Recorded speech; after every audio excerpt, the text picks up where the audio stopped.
ඉවවන් ඉරාන නැවතිලා මිනිස්සු ටික විතරක් කොළඹට රට ඇතුළට ගේමු කියපේකට ජෙප්පොන්ට තරහ ගිහිල්ලා. මට කියන්න තියෙන්නේ මෙච්චරයි. ඒ වගේ දෙයක්වත් තේරුම් ගන්න බැරි මෝඩ ජෙප්පෝ වගේ මිනිස්සු ටිකක් ද අනුර කුමාර දිසානායක ජනාධිපතිතුමා ළඟ වටේ තියාගෙන ඉන්නේ. ඕන මිනිස්සෙට තේරෙනවා ඉරාන යුද්ධේ ඇමරිකාව ගහන්නේ නැව් වලට මිසක් මිනිස්සු හොයා නෙවෙයි.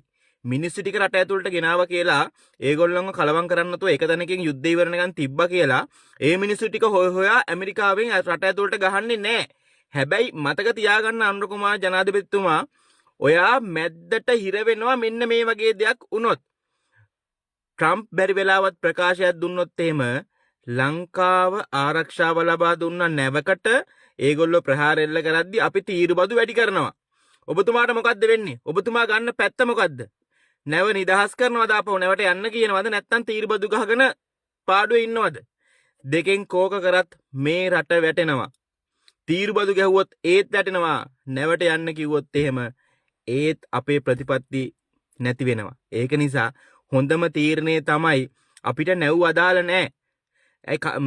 අර මේකේ ඉන්න අවජාතක ඩෝබි කියනවා නැවක් නැංගුරන් දාලා තියන්න බැයිලු. අනේ තොපේ මොලේ ගහගනින් කේ නැවක් නැංගුරන් දාලා තියන්න බැයිද මුහුදේ?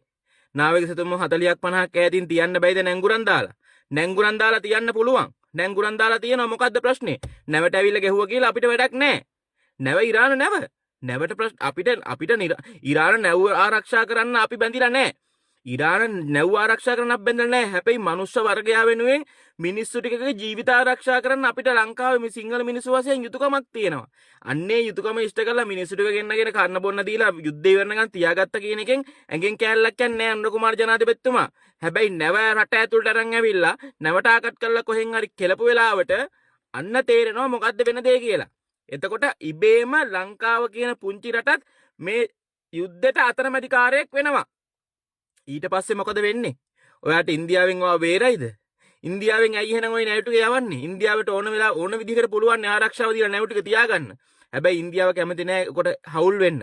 මන් දන්නේ නැහැ ඒකට හේතුව මොකද්ද කියලා. හැබැයි කොහෙවත් යන කුණු ගොඩක් අපි හතර වටේ ලං කරගෙන අන්තිමට කෑවෝ කිව්වට පස්සේ අනුර කුමාර ජනාධිපතිතුමා ඔයා හොඳට මතක තියාගන්න ලංකාවේ කිසිම මිනිස්සෙක් ඔයාගේ පැත්ත ගන්න නැති වෙයි. මේ වෙලාවේ බුද්ධිමත්ව වැඩ කරන්න.